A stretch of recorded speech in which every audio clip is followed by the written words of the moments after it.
Basically मेरे यहाँ आने का मकसद वार्षिक भ्रमण था और मैं सुबह से यहाँ आकर लगातार निरीक्षण कर रहा हूँ।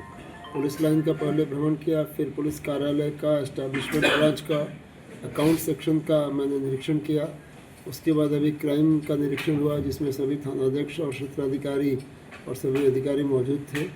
कई बिंदुओं पर चर्चा हुई, जिसमें क्राइम के बारे में बात हुई, प्रोसिक्यूशन यानी कि जो अपराधियों को सज़ा दिलाने के बारे में बात हुई, नेपाल बॉर्डर के बारे में वार्ता हुई, महिला अपराध के बारे में वार्ता हुई, बहु बेटी सम्मेलन के बारे में वार्ता हुई, साइबर अपराध के बारे में वार्ता हुई।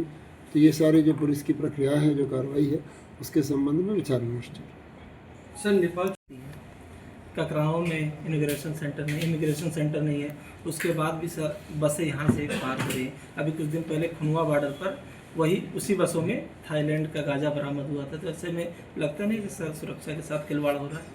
नहीं, बिल्कुल, ये बहुत सारे क्रॉसिंग पॉइंट है जहाँ से बसों का जाना अलाउड है और उसमें अलग अलग उसके वो है।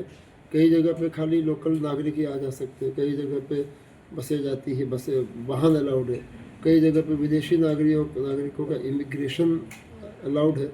तो जिस जगह जो भारत सरकार ने जो व्यवस्था कर रखी है, उस व्यवस्था को ही सुचारू रूप से चलाना है, उस व्यवस्था को भंग नहीं होने देना, ये हमारा कर्तव्य है। सर, उनके पास जो परमिट है एम्बेसी से, वो टूरिस्ट का है, यानी जिस यात्री को दिल्ली लेकर जा रहे हैं, दिल्ली से रिटर्न लाए, लेकिन वो टिकट वाइज पैसेंजर ढो रहे हैं। सर, जितनी भी घटनाएं भारत में होती हैं, उनके तार जो है नेपाल से जुड़े रहते हैं। तो ऐसे सुरक्षा के साथ समझौता हो सकता है, इसके लिए नहीं, हम लोग इस बारे में बिल्कुल सतर्क हैं और ऐसा कुछ पूरा हमारा जो है सभी लोग सतर्क हैं। और बाकी जो एजेंसीज यहाँ पर कार्यरत है, एसएसबी है और भारत सरकार की अन्य एजेंसी, सबके साथ बहुत अच्छा तालमेल है।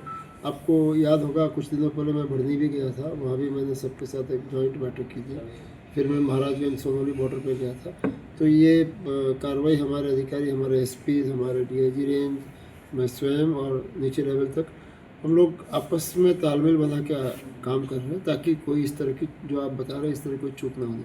तो सर, क्या इनके खिलाफ कोई कार्रवाई होगी कि इसी तरह से बेधड़क चलते रहेंगे? नहीं, बिल्कुल, अगर कोई चीज़ जानकारी में आती है तो उस पर मैं कप्तान साहब से आग्रह करूँगा, इस चेक करवाएं, और अगर नियम का उल्लंघन हो रहा है तो संबंधित आरटीओ विभाग से संपर्क करके कार्रवाई करवाएं, कोई दिक्कत नहीं इसमें। सर, तस्करी बड़ा इश्यू है, उसको लेकर क्या कुछ आप लोगों ने मास्टर प्लान बना रखा है? देखिए, इस बॉर्डर पर आप जानते हैं कि छोटी मोटी तस्करी होती है, जिसमें फर्टिलाइज़र नंबर 1 पे, उसके अलावा कभी कभी नेपाल की तरफ से शराब की तस्करी और दवाइयों की तस्करी, ड्रग्स जो इंजेक्शंस वगैरह है, तो ये होते हैं। तो इसमें लगातार कार्रवाई होती है और मेरे पास इस समय आंकड़े नहीं है, लेकिन मैं आपको ये बता सकता हूँ कि पिछले वर्ष की अपेक्षा इस बार काफ़ी कार्रवाई है।